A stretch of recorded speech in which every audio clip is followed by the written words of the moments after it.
Anyways, friends, good to be with you. Today we have a guest who just had me on her show, a show with a format so unique that I had to have her on my program. Today we're with Dr. Setareh Sadeqi. Is that how your last name is said?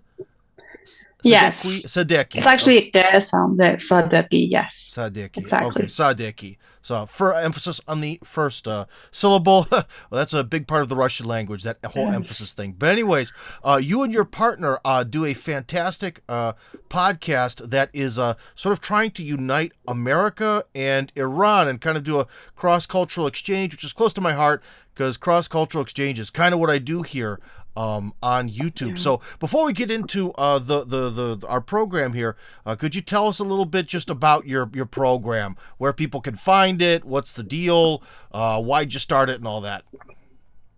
Yeah. So our YouTube channel, which is also available on different podcast platforms, is called Twice Told Tales podcast, and people can find us on Telegram, on Twitter, on YouTube, and on, as I said, Google Podcasts, Spotify, Podcast Addicts, and a few other podcast platforms. The idea of starting this podcast started when during the COVID so-called pandemic. At that time, after I graduated from school, I had this idea of starting a YouTube channel to address all the misperceptions and misconceptions that exist about Iran, because I have traveled for academic conferences and just for tourism to other countries, and I saw how people were misinformed about Iran. And I have always, since I was a teenager and started learning English, wanted to offer a different perspective from inside Iran and tell people that all the things that they hear about Iran on Hollywood productions and on mainstream media are not true, and everything is very, very different here where I live. So I wanted to start this podcast, and I talked to my friend Chris in America. We had met during a conference in Iran, and the thing was, a lot of the misconceptions that I heard about Iran sounded like too crazy for anyone to believe in, but it was because I was living here and I wasn't realizing. They believe Exactly. So I realized that there are so many of those really crazy lies about Iran that people are believing in because they do not have any source of information to go to understand what is actually happening in Iran. Well, so he helped with bringing up all those misconceptions that I was thinking, no, nobody's going to believe this one. And this is how we started our podcast and brought some of the craziest lies that we were hearing. And we started by interviewing foreigners that lived in Iran for a long time. And well, first off, I think the most surprising thing for probably a lot of maybe the more kind of stereotypical Republican type might be the fact that any foreigner would be allowed to live in Iran. That's probably kind of surprising to them. Exactly. But now let's, I think everyone who watches my channel here, Tim Kirby Russia, Reloaded, the new channel after they took my old one away, understands that the mainstream media is pretty corrupt. Hollywood is ridiculous. We get that.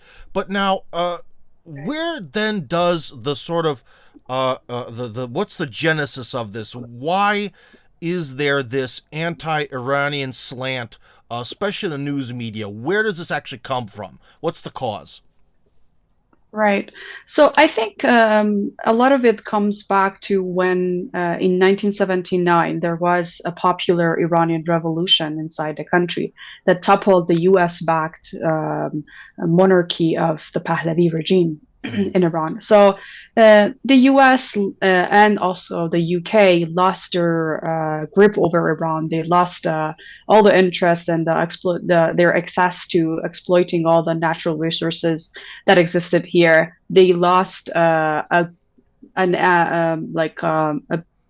of a big ally in the region that would also support Israel. So all they wanted to do was to bring down the new political system that was established in Iran, the Islamic Republic.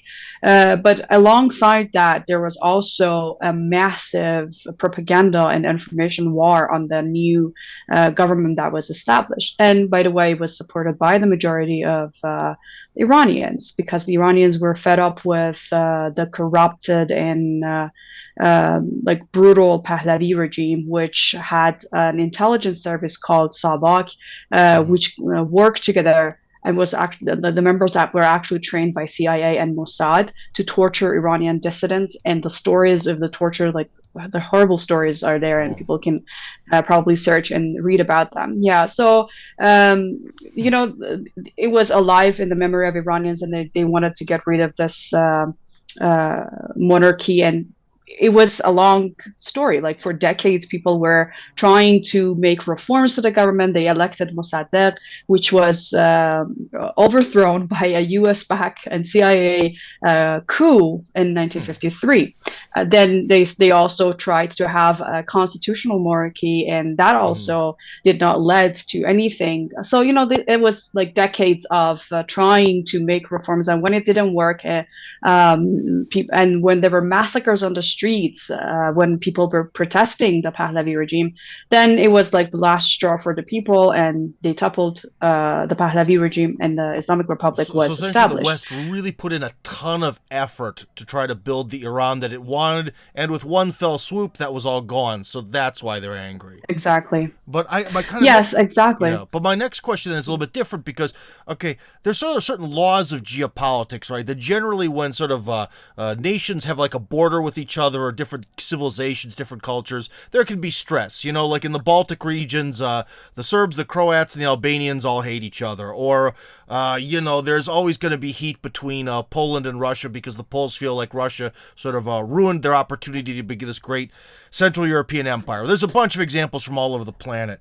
But when you look on a map, it always seems like there's this, you know, conflict between Iran and Israel. And yet on a map, there's 1,000 kilometers between you guys, roughly speaking. And a lot of 1,000 kilometers, if you get away from the Tigris and Euphrates River, is just barren desert. Why is Israel obsessed with Iran when Iran is so far away? Israel is also surrounded by a lot of other neighboring countries that also don't believe in its religion or have its exact culture. Why you guys? Right. So, you know, Iran set a very good, successful example of cutting the US's hands of the region. And that's what the US and Israel do not want any other nation in the region to follow. So that's why you have to, like, they felt they have to exert maximum pressure on this nation. Like, we have been under the most severe sanctions ever since the revolution. There are always new rounds of sanctions, and they get worse and worse. And they have tried everything to cripple our economy. They have supported terrorist groups against us. Israel has actually trained the MEK terrorist cult, which is a notorious Iranian cult that is hated by Iranians of all political, religious orientations, and they're a very creepy cult, I would say. We'll get sidetracked for a moment. What do they believe in then? What's their view of things? They have a combination of Marxist, Islamist, that's what they claim, ideology. But when you go into them, like, there is the head of the cult, and even the personal relationship between the members of the cult are all manipulated and controlled by the head of the cult. Members do not have the right to leave the cult at all, or they will be killed or like persecuted. Yeah, they actually were on the list of terrorist organizations by the US and EU for a very long time, because not only they have assassinated over 17,000 Iranians, they have also killed Americans and people from other nations. But during the Bush administration, that's actually an article by Seymour Hersh that shows how this same cult, before even they were delisted from US's list of like terrorist organizations, were trained in Nevada to assassinate nuclear scientists inside Iran. So it's like really a crazy terrorist group. And unfortunately, it follows the same sort of MO, as they call it. when in terms of the Ukrainian nationalists that were for many years on these extreme right wing terrorist organization watch lists and all this. But as soon as they became useful, all that stuff kind of got shoved under the Exactly. rug. So that's interesting. Okay, Exactly. but anyways, getting back to Israel. Well, one thing is, you kind of made your first point was that Iran is a sort of an example that other Muslim countries could follow in terms of breaking away from the globalists and all that. I mean, yeah, that's definitely a reason, but is that really all they're kind of salty about with you? No, I mean there are other reasons too, and Well, that's because Iran has a very powerful military that mm, Israel knows very well about. Iran has also been supporting resistant groups in the region, including Hezbollah and Palestinian resistant groups. But I think it's very important to mention that it has nothing to do about religion. Like I think the mm, Zionist regime inside Israel or the occupied Palestine does not believe in the teachings of Moses and or any religion. They are actually just have a political agenda, and they are a colonialist settler government that has been and an apartheid regime that has been oppressing Palestinians, and this has always been a part of the ideology of Iranian nations. Even during the Pahlavi, when the regime was supporting Israel, they had to every now and then show some sort of support for Palestine because mm-hmm, that was what the people inside Iran wanted. So it's a long story. Like Iranians have always felt that supporting oppressed nations is a part of their Islamic ideology, and that doesn't include only Palestinians. It also includes, um, for example, I would say like African Americans or any other nation, like the Bosnians, any nation, mm-hmm. regardless of their religion, that has been oppressed. It's actually a part of our constitution that Iran feels Oh, its responsibility to support them. So yeah, I think the question has to be also directed on why. I mean, that's the question actually. Why is Israel so anonymous, hostile to Iran? Which, as we said, and like just recently, the son of the ousted Pahlavi monarch, Pahlavi king, visited Netanyahu and was visiting occupied Palestine, and it tells you a lot about what the actual plan is or what their wishes actually about Iran mm-hmm. is. Like they want to bring back the same regime that was offering everything of the national resources and the country's capacities to support a regime that is actually hated because of its atrocities inside the region, and not only inside the region, but also you can find a lot of nations across the world that believe in the liberation of Palestine, including Nelson Mandela, who said, Yeah. "Our freedom is incomplete without the freedom and liberation of Palestine." To what extent would that sort of monarchist revival? You mentioned that it would be very popular, but is there like a 5% of the population or 10% of the population that might get excited about that? Or is this something that's just absolutely only in the minds of people in like the CIA? Well, I can't tell you percents, but I can tell you that nobody has forgotten the oppression, the poverty, the all sort of atrocities that the Pahlavi regime was imposing against Mm-hmm. Iranians. They have actually recently and during the protests that we had in the last months of 2022, there was a former member of Savak, who came out publicly, the intelligence service of the Pahlavi regime. Uh, he was attending one of these so-called protests outside Iran. I think, if I'm not mistaken, that was in LA, and he took a picture with his family, and that was posted on social media. And Mm. everyone, including even those who didn't want a different form of government inside Iran, were saying, "No, you cannot go back. Like we have not forgotten that you personally tortured people like Iranian dissidents inside Iran, including people with communist or Marxist ideologies. Like they Mm. were brutally tortured and imprisoned inside Iran under the Pahlavi regime. So it's like all sorts of Iranian dissidents were tortured, and they have not forgotten that. Even there was also poverty. There was if you compare Iran before the revolution and now, there are like a lot of the indexes and the factors of improvement and development for our country are very, very different. And it's not only because of the time difference, it's also because, like, if you compare Iran of that time with the neighboring countries and Iran of now with the neighboring countries, Iran is still much higher, standing much higher in a lot of things, including knowledge production, women's involvement in policy making and jobs, and the literacy rate, in people's access to clean water, all sort of things that you would find in a developed nation. Now, there aren't too many pieces of big media about Iran, but one thing I did watch especially about why the revolution happened, was the Shah's regime. So I'll try to find if this is true or not, but they sort of made this documentary film that the Shah had the most expensive party in human history. Is that true? Exactly. Yes, true. And even up to that? now, Or is that faded to history? yeah.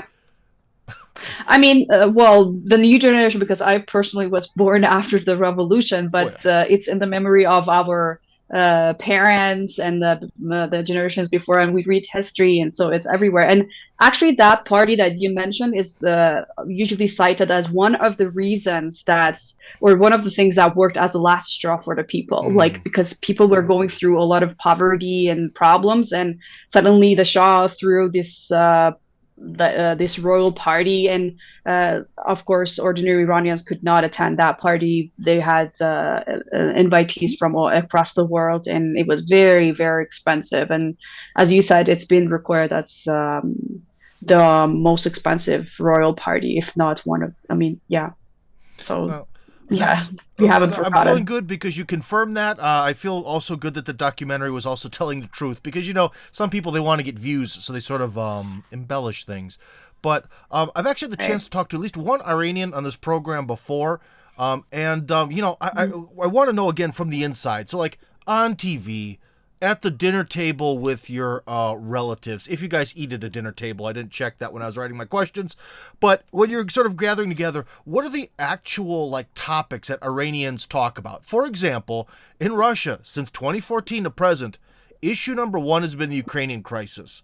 Whereas, like, American TV goes all over the place with your, sort of crisis of the month. What do Iranians talk about? What's on TV? What's the political discourse? About eating at the table or on the floor, I should say, like, when the parties. Yes. When the parties are not very big, we usually eat at the table. But Iranian parties and gatherings can be so big that no table fits all the guests. So you spread the like the food. You have the food on the ground and on the floor, and everyone sits on the carpet. But I think it's a very diverse, and it depends on the gathering you are. So, for example, if I'm with my family, I talk about a certain issue. If I'm with my extended relatives, it could be different. If I'm with my female friends, that's another issue. So there are different topics that everyone is talking about. I think economy is the number one issue in the recent years, because we have been going through really like terrible inflation rate, and the value of real keeps changing. So that's very exciting to talk about, but also very stressful for people. But I think, there are so many issues that people start talking about. For example, inside economy, it's like housing prices, the value of real, new policies by the government, whether they're good or not, decisions by the parliament. If it's at the time of the election, it's usually about the election. If there are like protests, as we had them recently, it could be about a protest. So it's not like I can pinpoint one particular issue that everyone talks about because it's very diverse. And sometimes there are gatherings where, for example, I have like girlfriends that get together, and usually politics or economy does not really become an issue, and we talk Oh about yeah. like personal growth and developments and all sorts of Well, you things. have Yeah. to remember that, like, since you didn't grow up in the United, well, I don't know quite about much about your background, but I'm assuming you didn't spend that much time as like a child growing up in the United States. I can tell you that I've never uh, been to the United never States. been. Yeah. Okay, then I can tell you that No, never been. growing up, when we demonize people, we do a good job of sort of tricking the average person into this idea that like maybe if we were to do some sort of social experiment and go around America asking people like what do they think Iranians talk about like in terms of like their political discourse, what kind of news TV do they have? It would just be kill Israel. We must kill everyone in Israel or something Yeah. of that nature. Like who are we going to kill next? It's going to be something very clownish and violent. So it may seem silly to you those kind of questions, but I think they're actually very relevant Absolutely. in this sort of grander scheme of things and actually undemonizing you, if that's even a word. It is now. Anyways, one thing is, I'm glad it didn't move because last time when we spoke, I noticed that you had. It looks to me. I thought it was a Christian icon, but I think it's a Christian pillow. To behind you. Over. Yeah, it's a Yep. caution. Now again Yeah, and about demonizing you're Iran. talking about this Yeah, one. yeah, yeah, yeah, yeah. That. Yes? Now about Okay. My demonizing cat is Iran. actually resting Oh, what? there. What? Pardon? I said my cat is actually resting just in front of those cushions, right? If you As can long see her. as they say, as long as he doesn't go to the bathroom, it's not a problem, But the thing is, though, again, seriously about these sort of Iranian myths, I've seen a couple news articles where someone did something and they were killed in Iran because they're a different religion or something. So again, when we're pumped to this culture of fear that in Iran, if you don't do exactly what the men in fancy turbans tell you to do, you're dead. I see you have this pillow that represents a different interpretation of reality Christianity. from the Quran. So, Right. how does this all work? Are you afraid to own this pillow? Oh, of course not. I mean, it's very ironic because there are so many commonalities between Christianity, Judaism, and Islam. Like the Quran has a whole chapter named after Saint Mary. Jesus Mm-hmm. Christ is mentioned in the Quran several times. So we Mm-hmm. celebrate Jesus Christ's birthday. We name our children Maryam, which is Mary. We Isa, which is Jesus. Masih, which is Christ. So we even have those names because we highly respect them. And in terms of like freedom of speech, we highly respect our Prophet Muhammad and but also other prophets. So we are not allowed to disrespect any of the prophets. It's not only Prophet of Islam because even there is actually a verse in the Quran that if you do not believe in Jesus Christ and Moses, you cannot be a Muslim. So it Mm-hmm. comes all together. Mm-hmm. And growing up, I remember there was this pendants that like my mom wore or a lot of women wore, and it was very popular. And that was like a picture of Saint Mary, and I still have that actually. And I had Christian students, and I remember, and also Christian hairstylists, and I remember going to that hair salon where everyone was like Christian, and they said, "Oh, you also wear that?" And I said, like, "Yeah, of course. I mean, we have so much respect. We name our girls after Saint Mary, and I think we even like the way we dress is also very similar to at least the pictures that we have of Saint Mary, and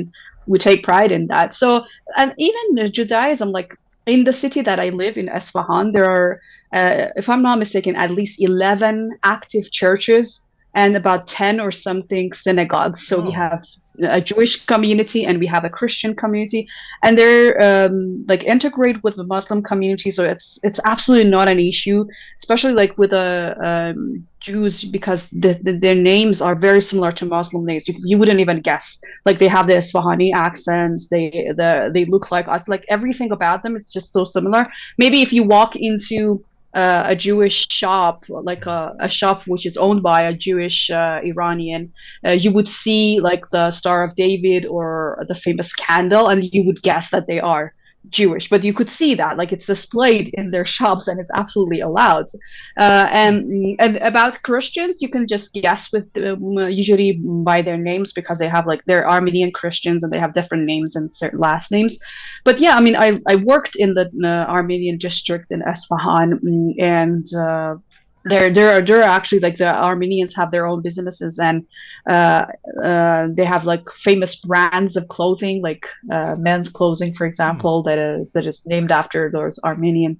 So yeah, I mean, the cathedral that is in Esfahan is a very beautiful one. It's a historical place, and I've been to this cathedral several times, and as I said, I have had Christian students, and it's not only Christians in Christianity and Judaism. We also have Zoroastrians. They have their temples. They have like they work with, and all these religious sects also have their representatives in the parliament. So Oh. the Christians choose their representatives in the parliament. The Jews also choose their representatives into the parliament. So yeah, Because I I would mean, like to hear a little bit it's about your sort of system as a theocracy, but time's a little bit limited today. And one question I definitely wanted to ask you is that has anything changed in Iran, be it society, be it the government, be it the economy, whatever, since the beginning of the special military operation? what do you mean by the special military operation? The war in Ukraine since Russia entered, Oh, because here it's changed everything. And we're sort of on this march to the right. multipolar world. And, well, for example, you guys have finally been able to sort of make amends or bury the hatchet or whatever expression you want to make with the Saudis there. So that's like one Right. example, which wouldn't have happened without the war. So has there been some sort of big Right, that's true. changes, or is everything kind of basically the same as it's always been? I would say like within the society, you wouldn't much see much difference because we weren't like affected by those policies. But I think there's also this hope that because of the world order changing from a or developing into a more multipolar world, and these cooperations and like the rapprochement that was brokered between Iran and Saudi Arabia and other nations, especially through China, and of course we have always been an ally with Russia. There are hopes of some more economic relief because of the sanctions, because especially during the past few years the sanctions have been really crippling on Iran. But I think with ditching the dollar and going to different currencies, it's going to be there. There's going to be more hope, and I think people are waiting to see more results of that. So that's what my perception of the changes that are about to come. But I mean, there are also people who have been following the Mm-hmm. conflict, and like of course we don't like NATO at all because of their expansionist policies, and um, yeah, but it's not like that Iranians take an actual side between Ukraine and Russia, but they understand NATO, and like our leader, when he spoke about the issue of Ukraine, he was like, you have to go back to 2014 and see what the US has been doing there, and how Mm-hmm. this they push towards this war, and how the NATO has been pursuing military and expansionist agendas there. Now, going back a step is sometimes Iran is described as being like a theocracy. So first off, is that true in any way? And secondly, how does actually sort of like your system there work? Because there's sort of a religious side to it, but a secular side to it, and so on. I wouldn't describe the political system in Iran as a theocracy because it's like our constitution.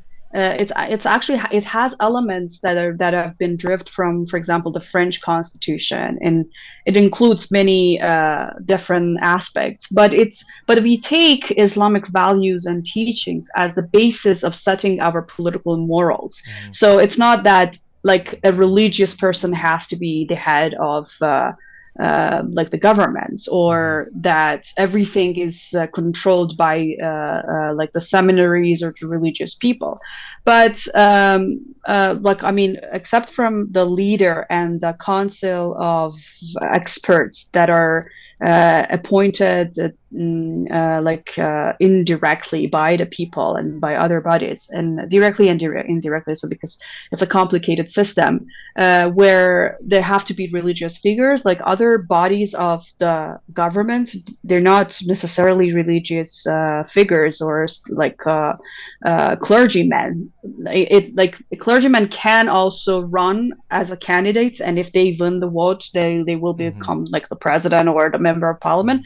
But it's not a requirement, and it depends on people's willingness to choose a clergyman or not to choose a clergyman. And the dynamics of the society keeps changing. So sometimes you see a clergyman as the president, sometimes you don't, and sometimes you see some members of the parliament are clergymen, sometimes you don't see them. So it's very, I would say it's very diverse. We have a few political entities and bodies that work together. We have the executive branch, we have the judiciary branch, and we have the legislative branch, and the members of the parliament, the members, some of the members of the assembly of experts that, as I said, oversees the actions of the leader and also chooses the leader, are elected by the people. And then there are also bodies that endorse or elect other members or like higher councils that exist within the political system. So I think it's it's a very complicated and sophisticated political system that has also been subjected to some change. Like changes happen within the political system, and there are discussions going on inside the society whether, like, for example, the Guardian Council should have more power or less power over the like vetting process of during the elections, or like the legislative branch. So these discussions are happening, and based on the dynamics of the society, sometimes changes are made within the laws, etc. Now, unfortunately, this has kind of changed over time, but when I was a child, generally Americans would sort of in some of their political discussions between themselves and politicians, would sort of argue whether something is constitutional or not. So for you guys, would it be more important whether something is, would the debate be somewhat, is this in line or acceptable from the standpoint of the Quran? Or is that not really the way the politicians think about things? I would say because the majority of the people here are Muslims, even those who criticize the government and the political system refer to religious text and Quran to say that, no, this is wrong, or this, like, even the fact whether there should be an Islamic government or state or there should not be is discussed within religion. So because people, like the majority of people, believe in that.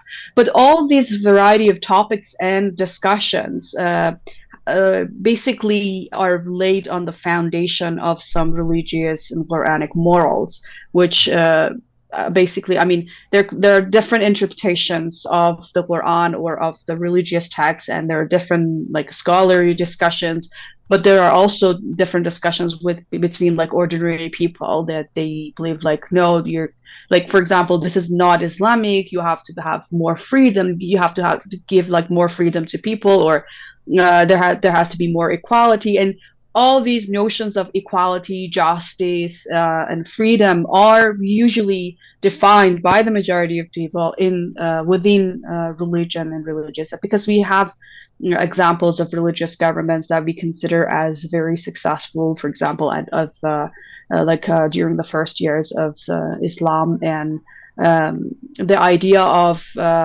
fighting oppression, bringing justice and equality are very central to those ideas.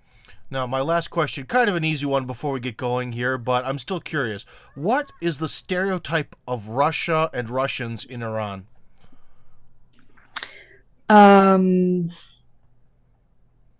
Yeah, that's a tricky one. I can't actually like think of one like immediately. There's this discussion that I hear from some of the people inside Iran that would say, like, just the same way we shouldn't trust the US, we should also be cautious with Russia. But that comes from the people who are usually more like Western oriented and get their Ah, I see. information from a lot of They're somehow propaganda reading that channels. BBC. Gotcha. Exactly. Exactly. And the thing is, the propaganda by the Persian speaking, US funded and UK funded Persian speaking channels are really crazy. Like a lot of the things that you see there would never be published in English because they couldn't get away with it. Oh. Like the regulations are more strict with the English content, but with Farsi, look, you just lie about anything and you can publish any hostile or like Hmm. biased stuff about Iran, and it never gets regulated. Well, Yeah. has Russia finally made any sort of informational presence? Is there an RT Farsi or something? There is Sputnik Farsi, I Mm-hmm. think.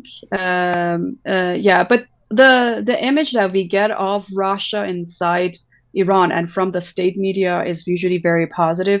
And people also see how, for example, Russia allows Iranian to travel easily to Russia, and they love like. Like they see Russia as beautiful, and Mm.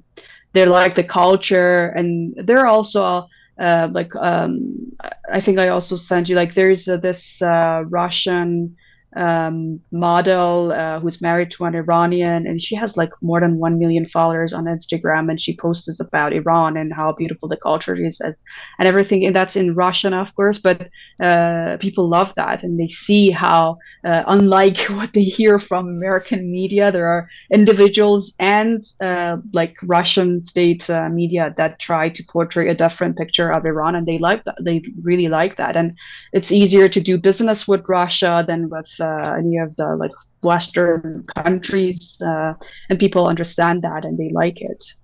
All right. Well, So they basically see Russia a lot more welcoming than the majority of Western countries. thank you very much, Dr. Setareh Sadeqi, if I said that right this time, or at least a little bit better. Thank you very much for being with us and enlightening us to the realities of life in Iran and more. And everyone can check out her program. You heard the beginning of the episode, but I'll put a link in the description just in case you're too lazy to go back and look. Thank you very much, and you have a wonderful evening. Thank you for this conversation.